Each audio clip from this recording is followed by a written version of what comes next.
Check the mic and make sure it sound right, boys. Hai guys, welcome to Cerita Dokter Muda. Kali ini kita akan bercerita santuy tentang olahraga kardio dan resisten. Mulai dari apa perbedaannya hingga bagaimana penerapannya agar hasilnya optimal. Mau tahu bagaimana ceritanya? Kuy, kita simak bareng-bareng videonya. Sebelum kita mulai ceritanya, jangan lupa like, share, komen, dan subscribe channel Cerita Dokter Muda. Dan jangan lupa bahagia.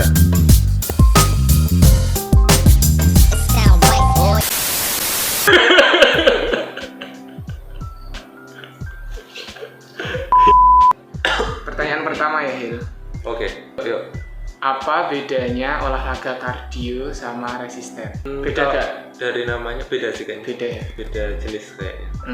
Kardio berarti? Kardio itu berarti olahraga jantung. Kalau resisten berarti?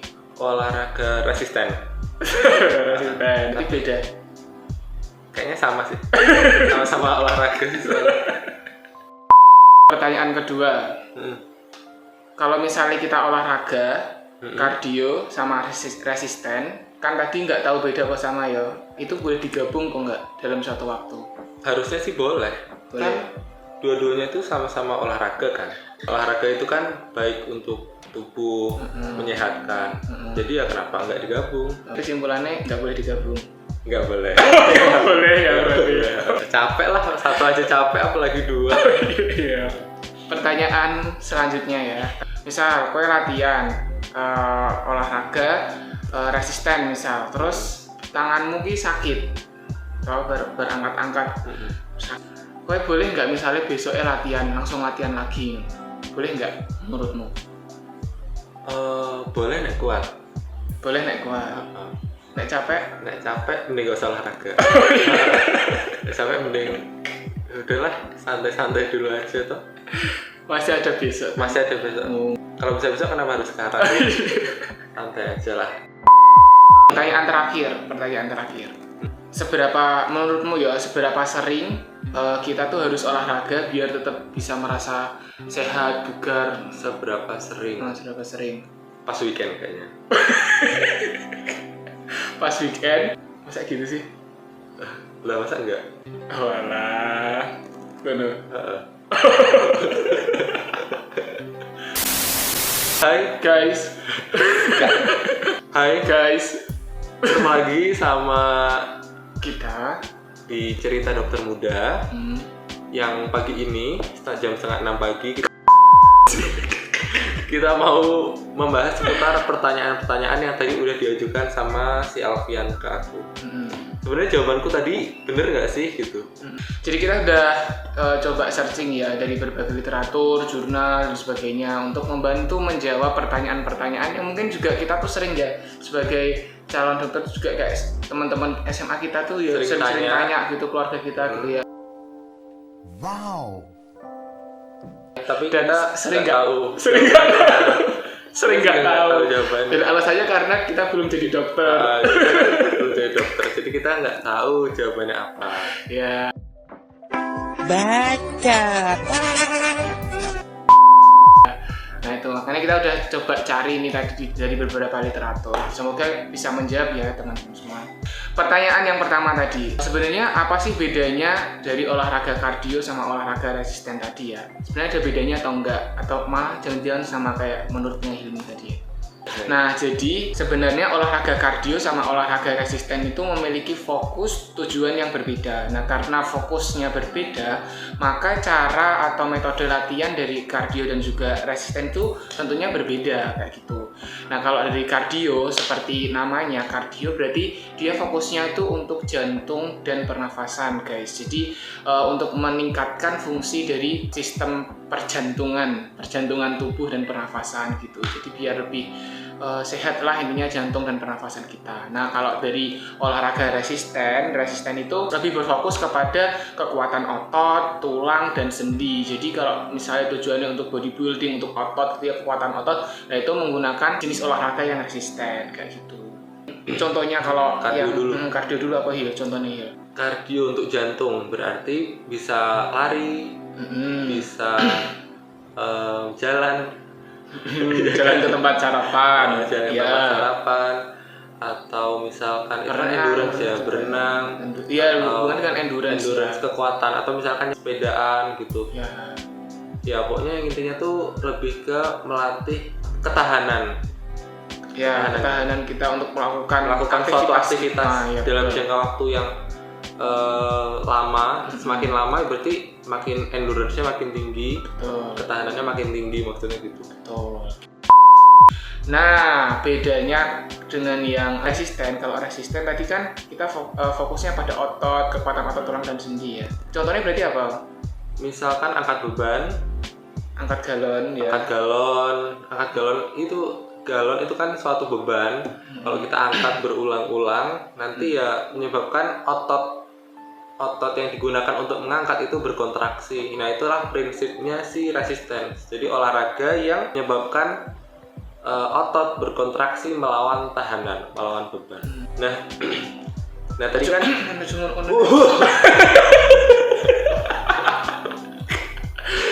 Dengar baru ngomong. A few moments later. jangan gunah. Gak apa-apa, nah, itu kan udah.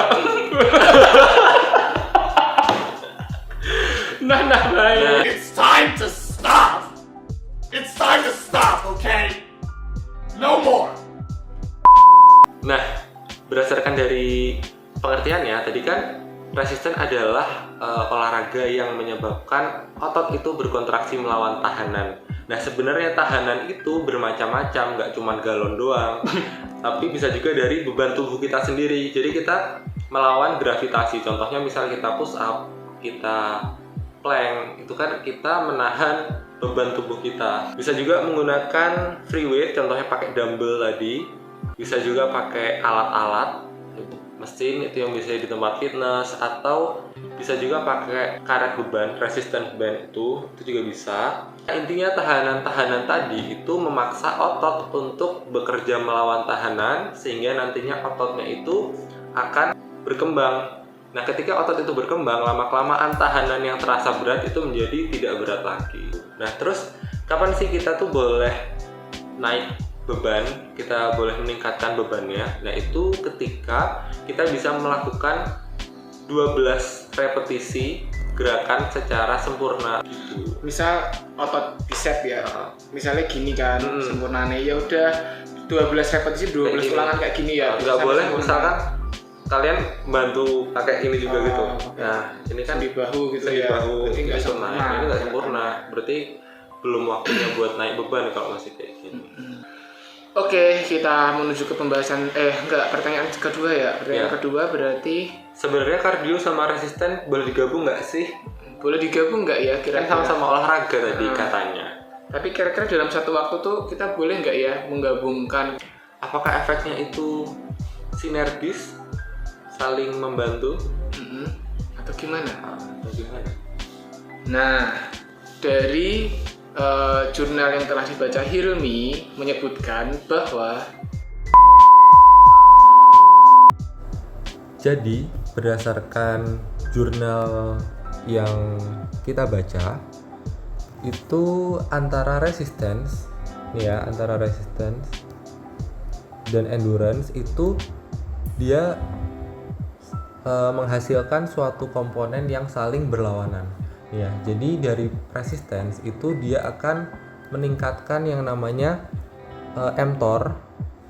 Nah, mTOR ini adalah suatu pathway atau suatu jalur komunikasi antar sel yang ternyata oleh endurance training itu dihambat penghasilannya melalui gen yang namanya TSC1 dan TSC2 gitu. Jadi semakin tinggi kadar TSC1 dan TSC2 itu dia akan menghambat jalur mTOR ini. Padahal jalur mTOR ini adalah jalur untuk sintesis protein, yang mana sintesis protein itu penting dalam proses pembentukan massa otot gitu. Jadi ketika kita endurance, otomatis kan mTOR-nya turun.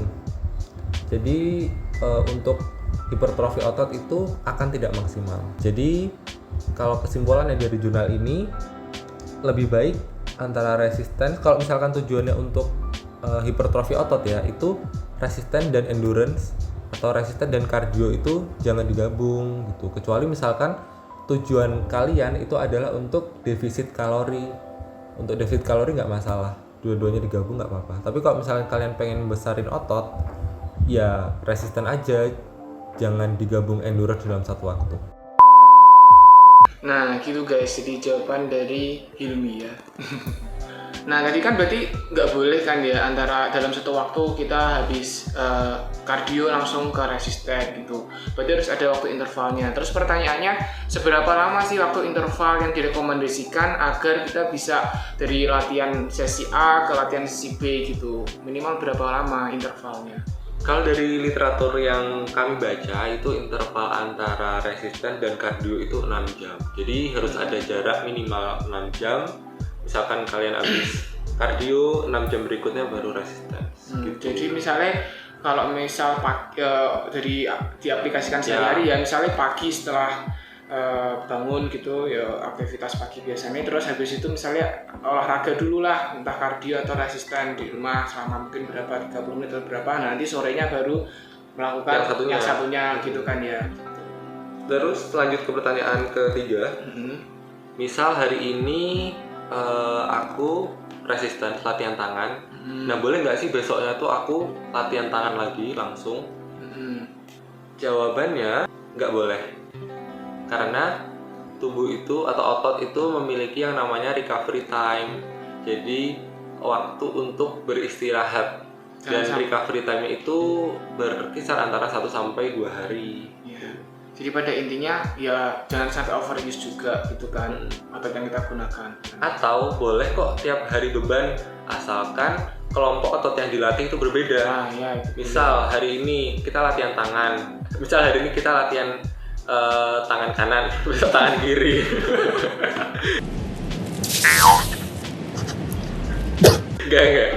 Jadi misal kita hari ini latihan tangan dua-duanya kan, besok kita latihan kaki gitu. Terus besoknya mau latihan tangan lagi boleh, mau istirahat dulu ya boleh. Terus biasanya saat recovery time itu kita akan mengalami pegel-pegel kan, badannya tuh rasanya capek gitu, sakit, wah di bagian otot yang kita latih. Misalkan kita habis latihan tangan, kadang tuh kita mau ngangkat gelas aja juga sakit gitu, ya kan? Nah itulah yang dinamakan dengan DOMS atau Delay Onset Muscle Soreness. Jadi delay onset muscle soreness ini suatu hal yang wajar terjadi pada tubuh kita ketika kita setelah melakukan latihan otot gitu ya, latihan kekuatan gitu. Jadi itu wajar pegel-pegelnya. Itu merupakan suatu mekanisme fisiologis karena proses jadi ada, kalau dari literatur sih karena adanya small microscopic tears atau adanya ya luka ringan pada otot. Karena ototnya habis digunakan gitu kan, menahan tahanan, jadi ya ada luka ringan lah pada otot. Nah dari luka ringan itu menimbulkan tadi gejala-gejala yang nyeri gitu kan. Nyeri, jadi itu wajar, seperti dibilang wajar sepanjang nyerinya itu nyeri yang bersifat ringan sampai sedang. Kalau misalnya sampai nyeri bau banget gitu ya, nyeri bau banget ya itu malah curiga jangan-jangan terjadi cedera otot, strain ya. Jangan-jangan strain atau sprain kan nggak tahu gitu kan. Tapi DOMS ini bisa dipersingkat waktunya, yaitu dengan mengonsumsi tinggi protein setelah berolahraga. Kenapa sih kok bisa? Ya karena memang struktur karena bisa.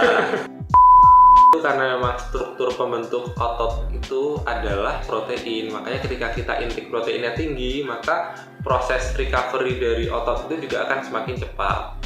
Sumber-sumber protein itu bisa didapatkan misal dari makanan, ya berarti kita bisa makan telur, kita bisa makan ikan gabus ya utamanya, atau misalkan ada juga yang minum whey protein, itu kayak susu dengan kadar protein yang tinggi. Nah itu akan mempersingkat DOMS, mempersingkat recovery time, sehingga badan kita nggak begal-begal lagi dan siap untuk digunakan latihan lagi.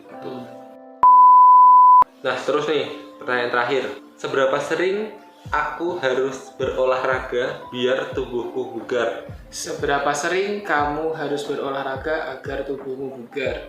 Rekomendasi dari WHO sih bilang pada dasarnya setidaknya dalam 1 minggu itu waktu latihan kamu itu selama 150 menit dalam 1 minggu. Itu bisa terbagi menjadi 3-5 sesi dalam 1 minggu kayak gitu. Itu minimalnya. Nah, tapi biasanya kalau misalnya kita memiliki tujuan tertentu, latihan misalnya tujuannya untuk bodybuilding atau fat loss gitu ya, kalau misalnya pengen bisa mendapatkan hasil yang lebih signifikan, ya biasanya kita harus menambahkan porsi latihan kita. Menambahkan porsi latihan kita bisa menambah dari durasi latihan per sesi atau bisa menambah dari frekuensi kita gitu. Jadi misalnya 30 menit per sesi, nanti ditambahin jadi 45 menit per sesi, atau mungkin per minggunya menjadi ditambah nggak 3 sesi, jadi 5 sesi atau 6 sesi kayak gitu. Nah, itu tadi penjelasan kita terkait olahraga, terkait kardio dengan resistance, bedanya apa, boleh digabung apa enggak, boleh tiap hari apa enggak, terus seberapa sering kita harus latihan. Nah, semoga penjelasan kita tadi tidak menyesatkan kalian. Semoga itu memberikan pencerahan kalian dalam berolahraga. Semoga kalian juga tercerahkan lah harus olahraganya apa. Buat kalian yang memiliki saran, kritik, atau komentar, bisa langsung saja ketik di kolom komentar, atau mungkin bisa Follow IG kami di @alfian_yusanto dan @hilmi_ardian. Oke, gitu aja ya guys. Sekian dari kami. See you in the next video. Bye-bye.